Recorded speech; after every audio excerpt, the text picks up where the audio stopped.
Hi everyone, it's Cindy. Welcome back to Studioloo. I'm here today to use your books. It's been a little while, so if you're new here, use your books is a series where I literally am like, we need to use our books. What ends up happening, I think, is we get a lot of books and magazines. We buy them because there's cool things in them. Maybe we read them, maybe we don't. We put them on a shelf. So my objective for this series is sort of multiple things in my personal usage of things in my studio, which is, first of all, read the magazine. That's why you bought it. So I've done that. The next thing is go through, and for the projects that inspire you, you put little, things in there where you want to do something like from the inspiration you got from that project. So pop some papers in there, then go through one by one, do the project, and then at the end of it, we're actually going to use the magazine by cutting it up and making it into ephemera and things like that. So today's project is a fun one. I am going to the next one of these, not this one actually, this one I think. Yes, okay, so today we are going to get inspired by essentially stained glass. So this is called Inspired by Stained Glass by Lynne Perrella. And so take a look at this sort of triptych that she's done. Isn't that cool? It's very cool. So she talks a little bit about like her inspiration with stained glass windows from her childhood, the small town she grew up in Pittsburgh. There were lots of Gothic Catholic churches on Franklin Avenue that she was inspired by. And she was also inspired by Harry Wright Goodhue, who is like from a family of well-known designers and artisans in stained glass. He made windows in the 1930s until 24 years old when he died. And just, like if you know a little about his work, I can see that, she was inspired by him as well as like, medieval kind of stained glass and that sort of stuff. So it's pretty cool. I like the crystals. I've got lots of fun ideas today. I think this round is really neat. I like the line work, and I'm just thinking about ways to make this interesting. What else does she talk about? So she talks a bit about her work. So she said, recently I was looking through a definitive art book on the history of stained glass and noticed that many cathedral windows included images that are my favorite topics to work with: heraldry, historic, costumed figures, eccentric characters, etc. As I explored further, I noticed that many of the windows included distinctive visual details such as decorative borders, lettering, color blocking, dramatic composition and layout, and the expressive use of black outlines in it to define many of the focal points. I saw an immediate connection between stained glass and collage and decided to explore that affinity by creating a grouping of dimensional objects made out of paper inspired by ancient masterworks in glass. So she's made like a box here. It's very cool. And then this is more like a 3D sort of shadow box. Like it's got layers. These paper layers, they sit further out than the ones at the back. She's used some beautiful like embroidered fabric at the back here. It looks like she's used some probably Indian silks and things on her borders. And I like the usage of faces. I think that's the end of the article. Yeah, so she's a mixed media artist, author, and workshop instructor.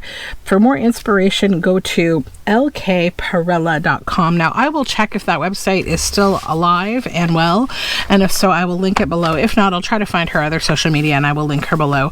So it's Lynne Perrella. Now this is an older magazine, so this is a Somerset Studio from, it's volume 16, issue 6, November-December 2012. So literally this has been in my house for 12 years and I need to use it. So let's get into the project. So I've got my glass mat here, which probably means I'll be doing some mixed media, right? So I've got my jelly plate. I'm going to use my big one because I have to get a new 8x10. I think the one that I have it's been used by my kids, and it's gone into a weird state that I don't think it's going to come back from. It's just like dried out or something. It's very weird. I don't know. But that's okay. We've got the big guy here.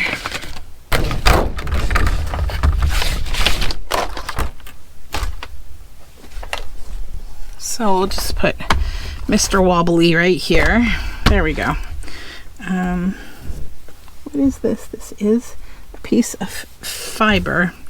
Okay, so what I'd like to do is, I think, just to begin with, maybe creating the shape that we want. So I just have to get my paper over here. And everything else, just a little shuffling here of supplies, as one does. Okay, so I've got a piece of regular paper here, and what I want to do with it is, before we begin to print, let me move it again. I'm just going to create like a template shape.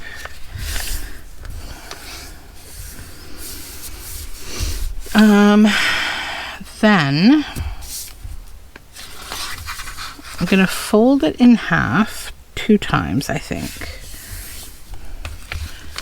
so that this will be my triptych shape in the middle, and these will be my sides. So then what I'm going to do, I think, okay, so the top of it needs to go here. So we're going to be cutting like a line, essentially like that. So I might try to just do it with just a pencil. A circle shape might help me. Let me think what I have lying about.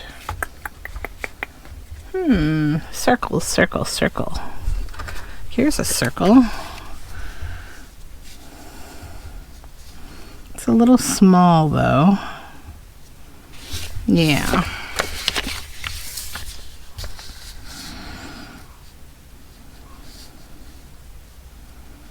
Yeah, that's too little. I need a bigger circle.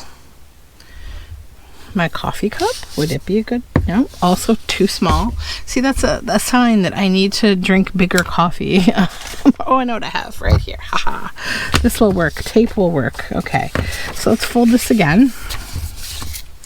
We'll use this tape, I think. Is it also too little? What about this one? I need one that kind of goes all the way across, or maybe I'll just be brave and just do it. Oh my goodness, so much shuffling about. Let's just try to see if we can't just do a smooth circle. Now my concern is that it's going to be too,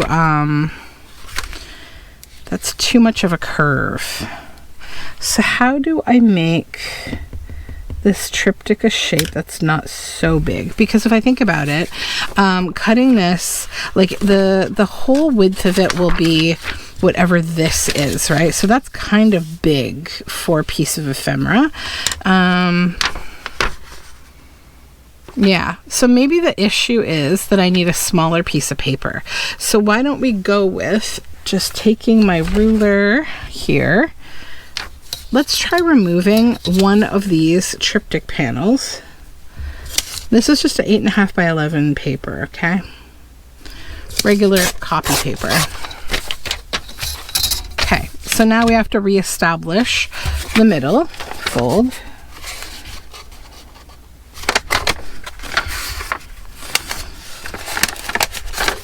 Come along now.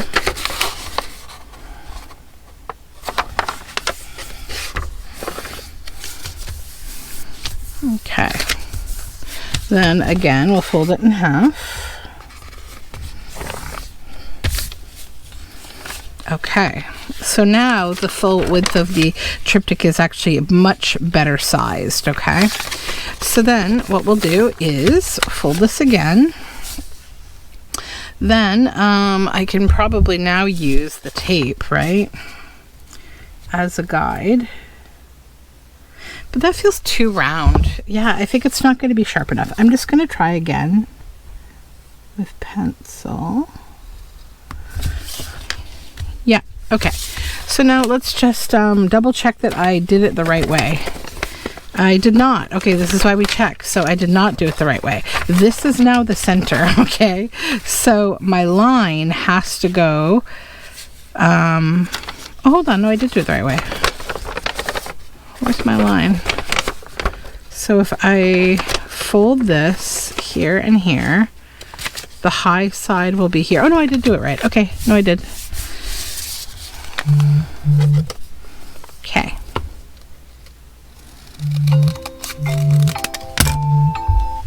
And then we'll cut that. Okay.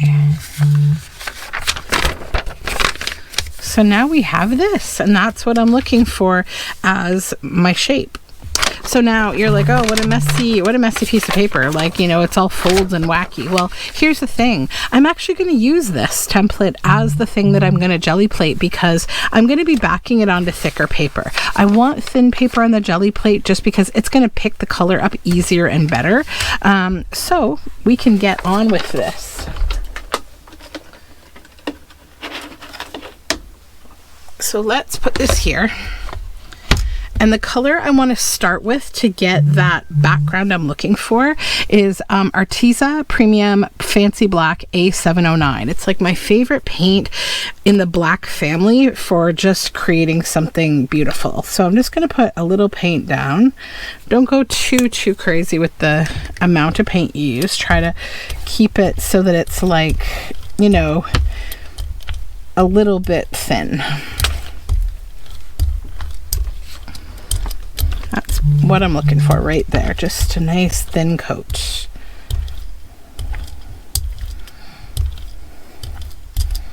And then, where's my roll-off paper? Right here.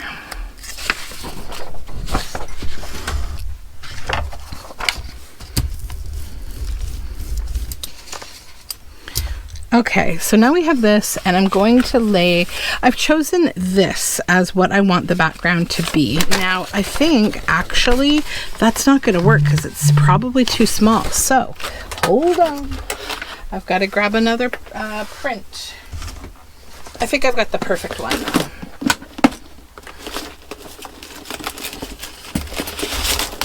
Yes, okay, this, because it's got nice big shapes to it, okay? So first we're going to lay this down. Then I need another piece of like kind of roll off paper to just remove that excess paint.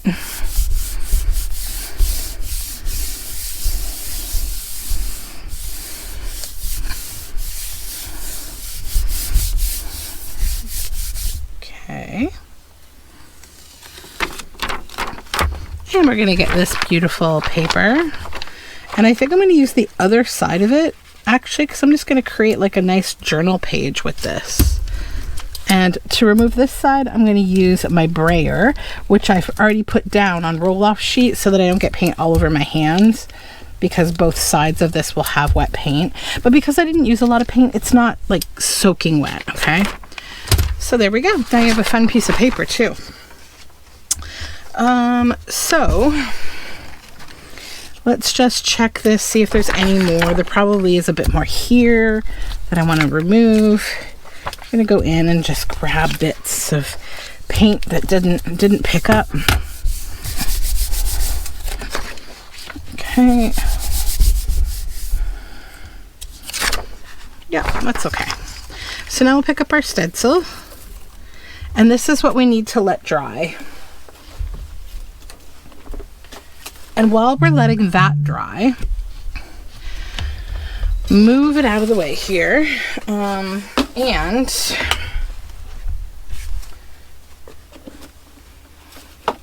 just put my stencils away one sec. Just have to keep a clear deck here, or things will get a little crazy. All right, so that paper is my backing paper, and then I've got this stencil here and my little jelly plate there. So I want to create a couple of circles with these prints as well. as like add-on kind of pieces that we can add on to the way that we decide to create this piece of ephemera. So like the triptych will be the base, but you know, we can get as creative as we like with this. So let me, do I have another glass under here somewhere? Nah, let's just make a mess of the table if we must. I'll try not to be too bad about it. Okay. Just cover this whole circle.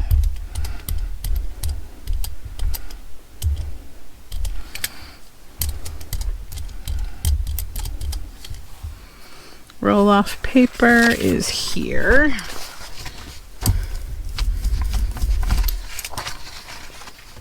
And I need my other paper over here.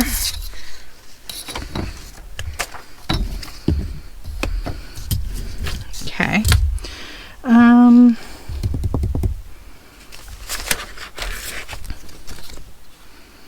Now we'll just kind of center that on there as best we can. It doesn't need to be perfect. Really, it doesn't. It's not a huge problem. Then I need another piece of paper I can back this with. Not that one.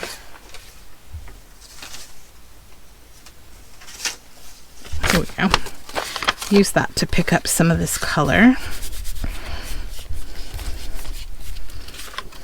Yep, very nice. Yay.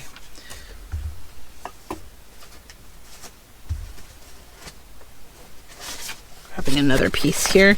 These are just cut off scraps that I have in my scraps. And it's just going to make me have even more interesting, cool scraps.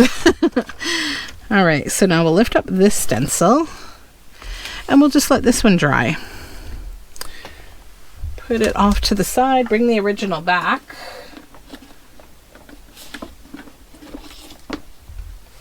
Here we go. Just check that it's dry. Yep, it is. Okay. So here's the fun part. Well, all of it's the fun part, really. I'm going to come in with a few different colors. So first I have Amsterdam acrylic. This is Violetta Permanent Red Violet.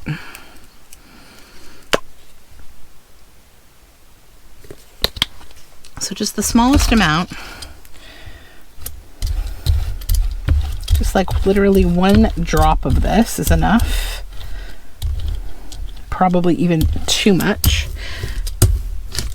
Then I'm going to come in with some of this. This is Finnabair Sparks paint in Ginger Magic, and it's like it's got sparkle to it because, you know, you can never have enough sparkle. It's good. I'm going to use, well, actually I can probably just pour a tiny bit. That's what we want.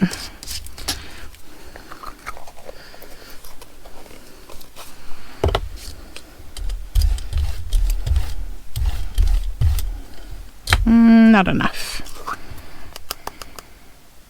Different paints can act different ways, so.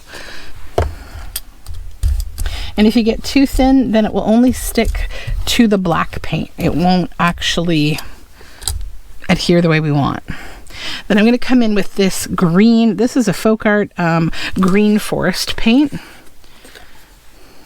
This is an old paint, but I'm going to take a little risk on it here because I really like the color, and I wanted this dramatic kind of jewel tony green.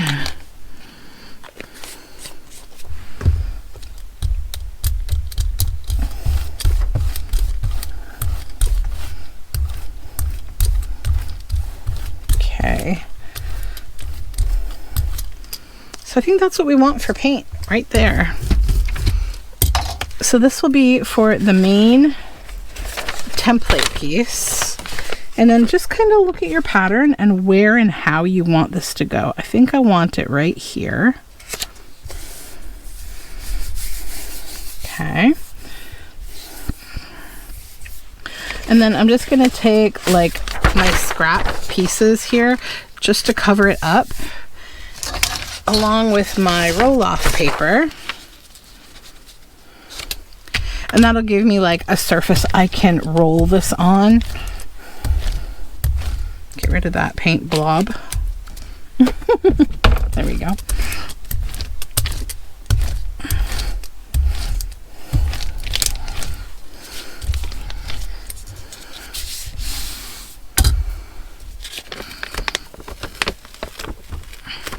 And then you'll get a bit of a hint of how that is going to lift, what's happening under there. I'm now just going to go in with my hands and make sure every last bit of that original template is adhered. Okay. And then I'll do the same thing with this page because it's going to show me what's happening. As I lift it, what am I going to get from my template?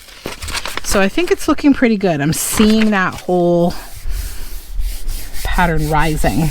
Now when you go to lift this, don't lift it by one of these little corners. Go from the bottom, or else you could possibly tear or lose your shape. Okay, yes, this is coming up nicely. Just go slow because you don't want to tear it. It's an unusual shape, right? Okay. Oops, got a little fuzzy there. There we go. Oh, yeah, that's so cool. All right, so I'm going to do a little cleanup and we'll do the next step of this. So now we're going to come back to the little guy here that we got started with. And I'm going to use a bit of this yellow. This is also an Amsterdam paint. It is reflex yellow, and it's very bright. Just get a roll-off paper here. Make sure I don't have any paint on there, and I don't. Just a bit of that yellow. And then I'm going to go with this Finnabair Sparks in Iris Potion. Oh, this hasn't been opened yet, apparently.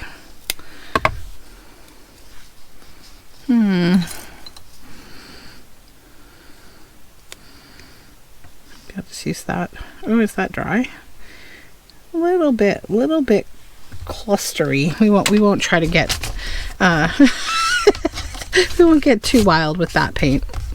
Okay, let's put that away.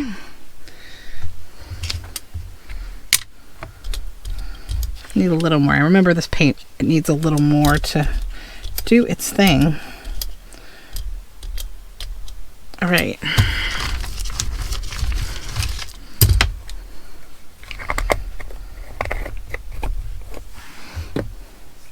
I've got a little too much paint on there still, so I'm just going to go in one more time and pull it off. And then I'm going to put more of the yellow on the background here because I think that paint is not as transparent as opaque. Now they're going to lift each other, so I just got to kind of be careful there, but I do want a little blending, so I'm not too stressed about it. Okay, that should be okay.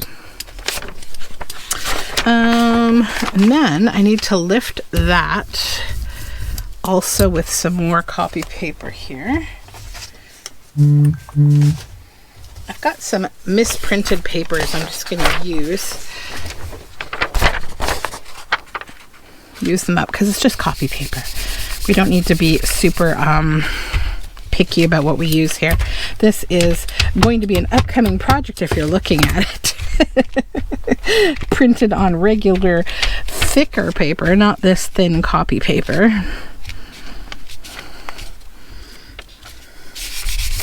Make sure it's well adhered.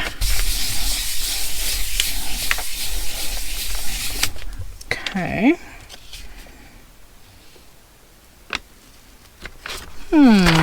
That didn't pick up the way that I want, so I need to actually just do it again. And that's okay. That's cool though. That will come in handy as like a background.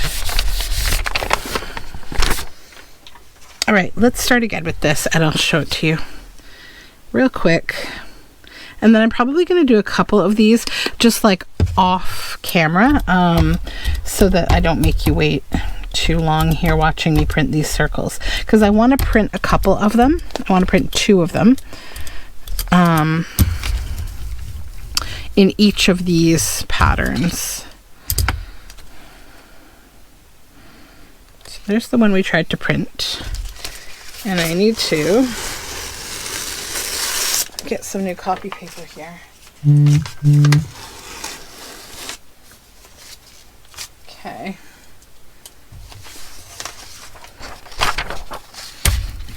There's a good roll-off sheet. All right, we'll lift this onto here.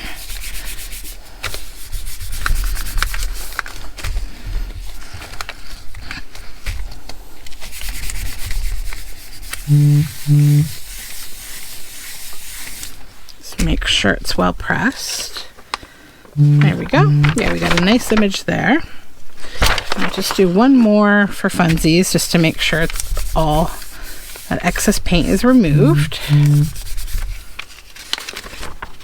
Okay.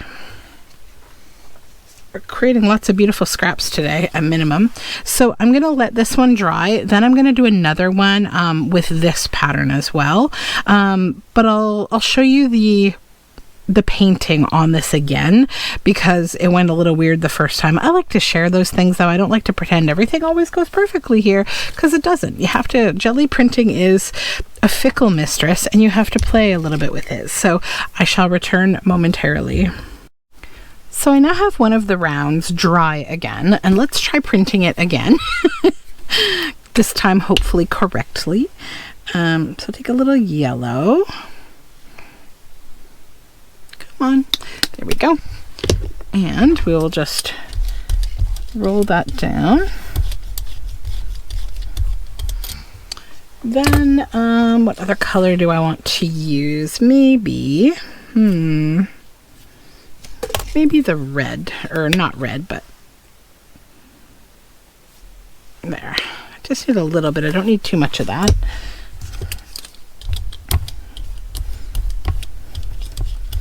Kind of blending and kind of leaving a little of each color so it can stay, you know, unique, because thinking about stained glass windows, right, there's lots of colors there. And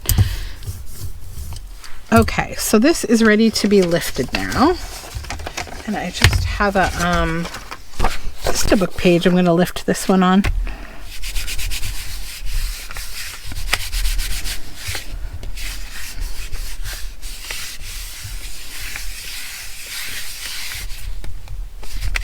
Okay, should be good. Yep, there we go. Okay, so that is done. Now what I'm going to do is get some thicker paper so I can back this as well as this onto a thicker paper to make it like a final piece of ephemera. I'll grab that paper, clean this up, and come back. All right, so we're a little more tidy. Okay, I'm going to go ahead now and just glue down our main piece. Now this is a heavier kind of a cardstock. And is it ever so slightly too little maybe? Oh no, it fits exactly. Okay, yay. Well, that's good. I don't have to trim the bottom at all, thankfully. This isn't quite cardstock, it's sort of almost cardstock. I don't know the GSM because this was thrifted paper, and it's the loveliest paper, so I wish I had the details on it, but I do not, because it's sort of the perfect paper for printing ephemera on. I've got to, now that I have it, I have to reevaluate what I currently use, because I like this one better. Okay. So now I have this glued down. That's good. And then I want to cut this out and glue it down as well. So I'm just going to cut the excess kind of white space off messy. We don't need to waste paper by gluing that down. So I'll just glue this.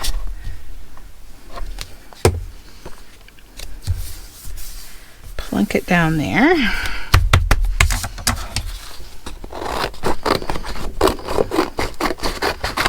that back in my backing scraps. Okay, so now we'll just cut this circle.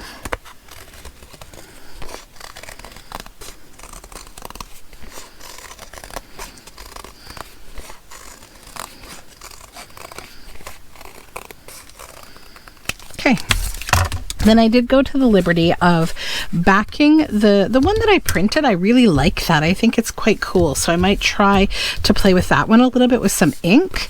And then I did print 2 others. So I've got just some extra pieces, like as I may need them as we go through the project, right? So why don't I go ahead with this one? I thought maybe using a bit of this peacock feathers ink would be nice, because I think that's kind of a color that I don't have yet, is like a nice bluey green. I've got purples, yellows, magenta, green, but I don't have something in this vein. So this will kind of complete like the big color family for me. So this is just showing you another way that you can make use of like your jelly plate, right? If you've printed in black, but like maybe you don't have a lot of paint in one color, and then if you have inks, you can use inks over top. You could also use watercolors to create these kind of things. Just, it's nice to think about different ways to use these kind of things. So now we have this, and what I was thinking is, you know, because one of the things that she talked about in the original inspiration here is about, like, you know, the black lines being a big inspiration to her. And she really seemed to define them a lot here, as well as making her own marks. So what I could have done on the jelly plate is, instead of just removing the paint from these like spaces, these larger spaces, I could have actually done like little scratches inside the spaces or something, to make it even more textured if I wanted to. But I think what I want to do is just come in and using a micron pen, just adding like some details on top of like what's already been plated in the black, to just kind of play with the overall look of this, you know, because it's guiding me. It's making it easy to do so. So for those of you who feel like I don't have the drawing skills, you know, this is another way to kind of be able to trace something pretty easily and get a nice like feel for your piece. So I think I'll spend a little time doing this, maybe just on my own, and then I'll come back and you'll see this as I've chosen to outline it. I think you could go ahead and do this completely or just a part of it, and I think both would look nice. I think I probably will do most of it on this piece, but I'm not going to do it on these pieces. So I'll finish that up and then we'll do the next step. Okay, so I'm done with my outlining. I think I'm good with how that looks. And then I also want to go in these white spaces here with that same blue ink that I was just playing with on that one little piece, just to kind of give a little bit of color in the white spaces where the jelly did not pick up color. But also, even if it had, I kind of just want to do a little bit of blending and stuff. I think it will be fun. Okay, that's good. All right, so let's cut this out.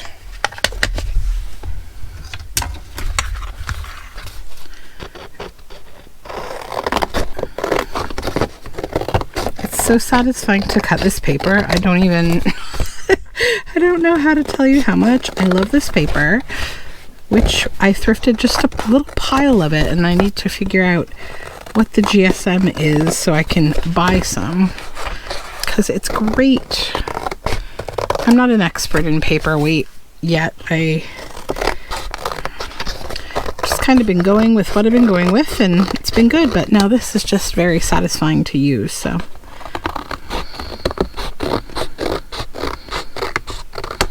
okay, so everything is cut out, and now I want to do the folding of the back side. which is going to be a little tricky. I might try to use a scoreboard. I desperately need to get a big scoreboard, but also, doesn't my paper cutter have one? Like, isn't it true that if you have a paper cutter like this, you have a scoreboard? Like, let me see. Is this one big enough? No. This one is, though. So I just need to like line up the line. The only thing I don't like about this one is that X-Acto logo at the bottom. It interrupts the lines. So maybe I can do it this way. Okay, so if that line's there and that line's there, in theory, this should be scoring. And it is. Okay. All right, I don't need to buy a scoreboard. I take it back. I have one. Sort of. Okay. Line that up, make sure it's straight.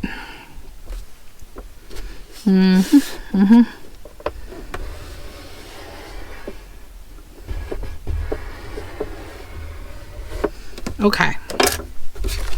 Good. So then we can more easily fold, and hopefully that lines up. It does. Okay. Okay. High stress project. I'm kidding, it's not that bad.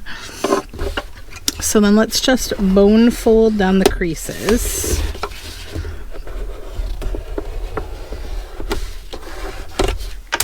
Okay, and then move this. Good. Okay. So I think the other thing I would like to do, again, you know, playing on that black outline, is I would like to ink the outside with black soot, as well as the internal kind of lines, just all of the lines on here.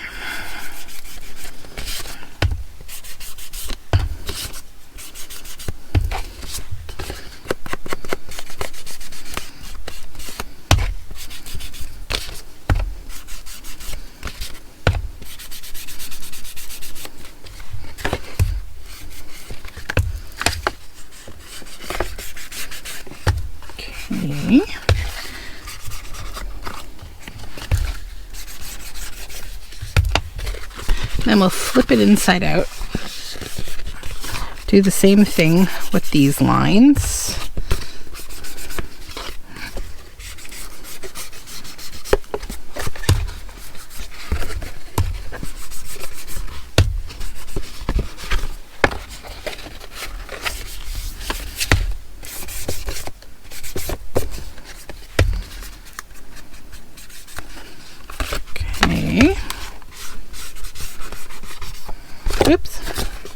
That's okay. I'm not too upset if I get anything on the back of this.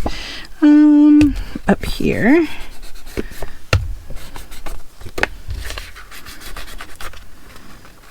Okay, that's pretty good. Now, these I'll ink them when I decide what I want to do with them. Now, I did pull out this as a focal point, just from an art book. I really love her. So I think what I'd like to do is cut her out. Now, I'm going to go back again and I'm going to look at the handling that was done on the focal point by the original artist here. And I may or may not do things similarly. I don't know. We'll have to see. But I do know that, like, I want her on the front here as my focal point. So I'm just going to use this to fold these in so I know exactly how I need to cut the bits off her that aren't going to fit on that one piece, because I don't want it to override the edge.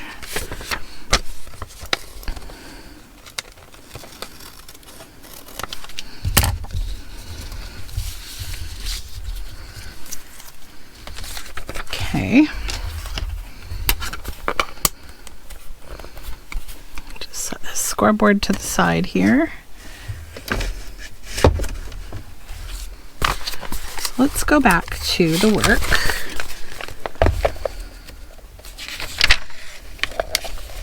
So I think I like doing something like this as a concept, like split the face into quadrants maybe. There's also the option of kind of jelly printing like something on her face in black, but I don't think I want to do that necessarily. So I think what I'll do is I'll take my Micron pen and I'm going to turn her into a drawing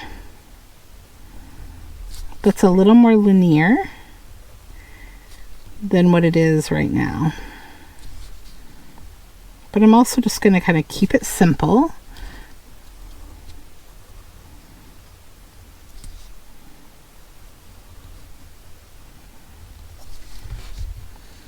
Just sort of going with like the natural lines of the drawing itself.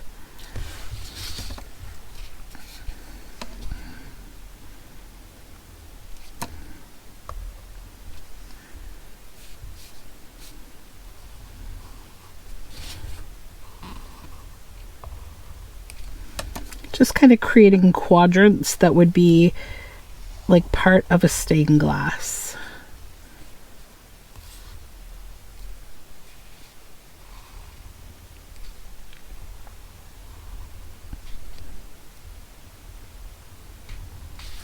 Then try to do the edge as well.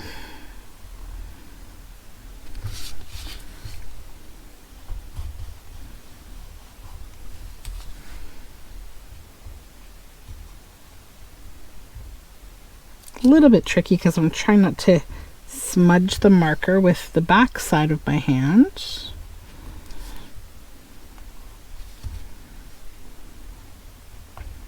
It's interesting doing this because I've done stained glass before, and it's sort of like this is how you build the puzzle, the pieces, right? When you're drawing in a stained glass kind of method.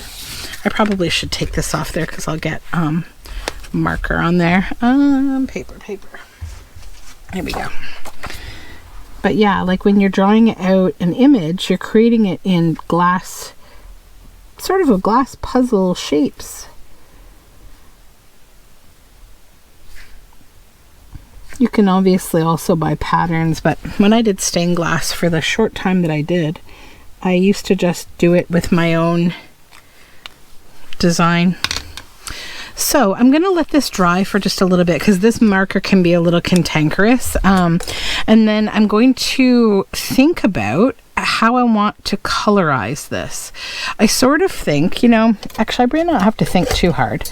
I think I'm going to use this little brush and distress inks because that will give me, I think, what I'm looking for. So I will collect the inks I want to use and be right back. All right, so I've got my inks here. I grabbed 4 inks. So this one is Peeled Paint, Wild Honey, Fire Brick, and Salty Ocean. So let's first just go in with Salty Ocean. And I'm just going to see how the color lays down. Okay, that's acceptable. So let's start with maybe this panel and just be brave. And what I might do also is come in with a more fine paintbrush. See if I can't get a little edge. Yep, that works. So there's the blue.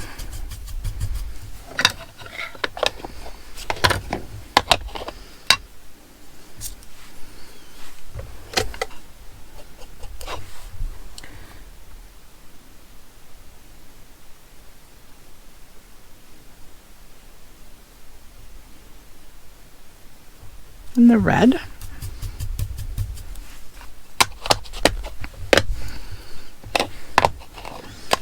And Wild Honey, I think I'll use for the larger slice here.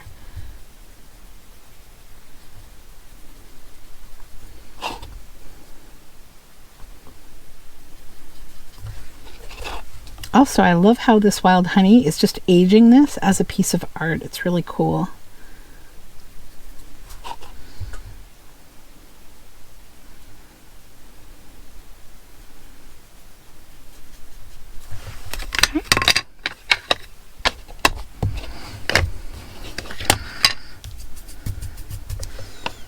peeled paint for the little slice. Good. And then for the rest of them, I'm actually not going to colorize it. I'm going to leave the rest of it alone because I feel like overall I want it to be a focal point and I want it to stand up on the colorful surface. So this will go here. Love it, love it. Okay. The next thing I'd like to do though before I move on is I want to take the wild honey. Let me just clean this off a little and get the color out of it. I'm coming with wild honey and I just want to like hit the back of this with wild honey to give it an interesting backing. This will be writing space, but like I want to kind of ink it up a bit. Because if we're going to the trouble of like making such a complex piece of ephemera on front, we might as well take a moment to just make this a little more fun too. Okay, that's good.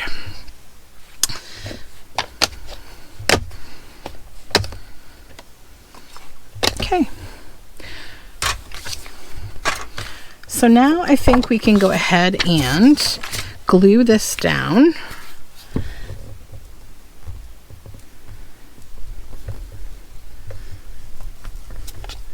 Just be a little liberal with the glue stick. Okay. Move these circles out of the way. They're going to come next. And the only thing I'm thinking, I might want to just hold on before I put this down to see if in fact I would want to put a circle behind her. Oh, I like that. Yay, let's do that. Now this is thick paper, so I'm going to use art glitter glue for this, just to make sure it stays down.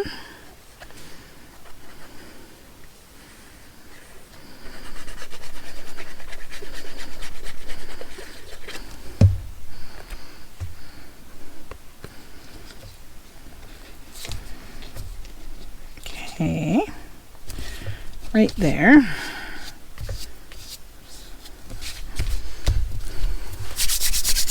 Just rubbing all the excess glue and paint off of my hands. That's the problem when you're doing all this mixed media, is your hands get mucky. Just pressing the edge of this, making sure it's all down.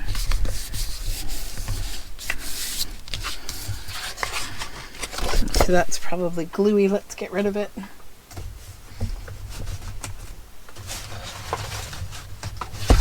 I get another clean piece of paper here. Okay.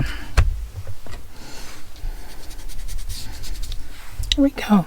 Now we have these still, and I would like to use some of them, but like in halves. So I'm going to cut this one. And then I think put one, I like the more colorful side maybe. And I just want to trim it up a little smaller. I'm going to go to this size.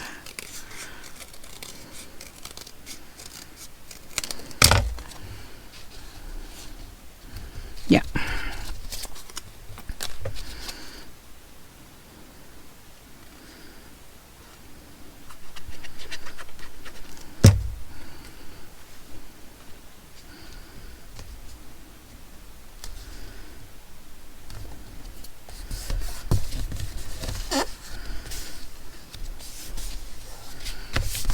Good, good. And then on the other side, I think I'll go, which one of these do I like better with this? I think this one, to be honest. Which side do I like? This one, okay.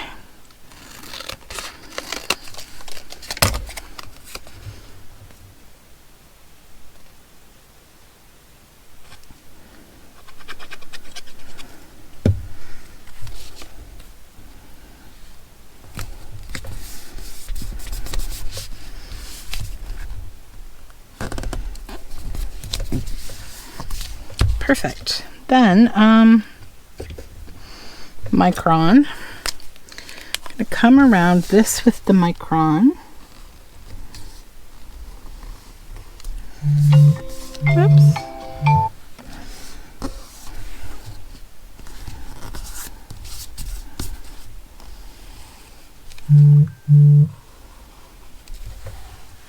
Perfect. Okay.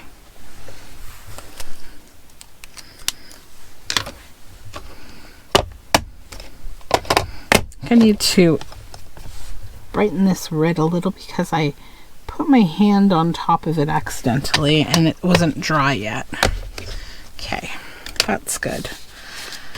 Then I guess we can decide, do we want to do anything back here? Maybe I'll use this other piece down here just as decoration.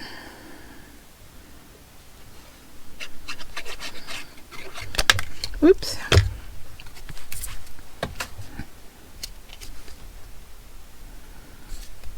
There we go, just center it. Good.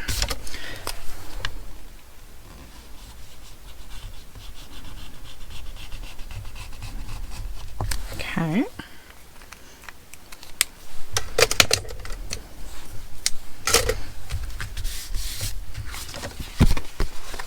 All right, so now the last thing that I'm going to do, I'll remind you of this. So see how she's used crystals that she's glued down? I do have some crystals that I would like to also glue down. So get this and move this out of the way. Get rid of these. Put the glue away. It always helps if you just, you know, clean up a little bit as you're going. So in here, I've got a few different sizes of these. So I'll just take them out. The colors kind of vary. They're like interesting shades of different colors. So I want to use, I'm going to use 3-in-1 on the back of these. So it is going to need a little time to dry. I first want to just put one on her cheek right there. And then decide, do I want to do the other cheek or just one?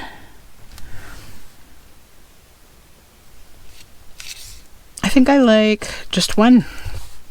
Yep. Then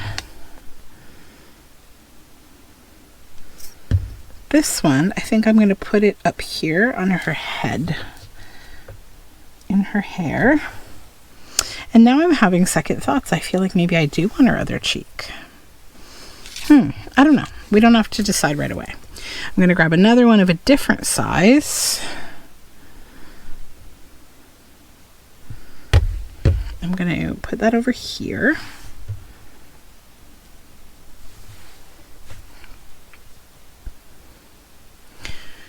Oopsies.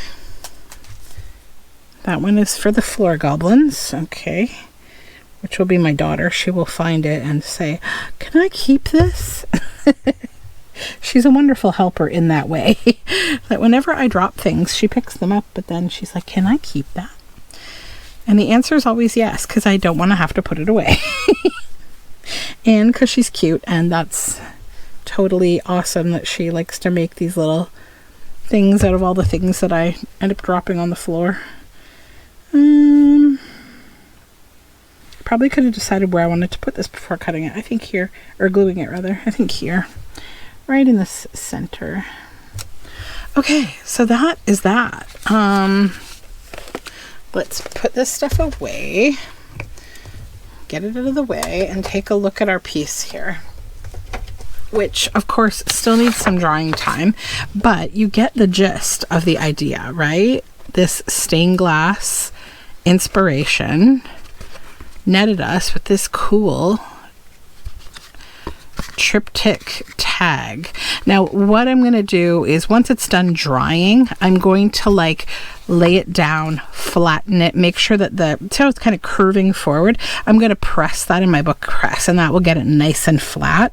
And then we'll have a really nice flattened out piece. But yeah, that's my piece for today. I'll probably post on Instagram just so you can get a really good look at it. If you're not following me there, I am over on Instagram also as Studioloo. So thanks for hanging out for me for this edition of Use Your Books, and I will link the artist who inspired this below. Her name is Lynne Perrella. Let me get that over here. Lynne Perrella. So have a wonderful day. I'll talk to you all again very soon. Bye for now.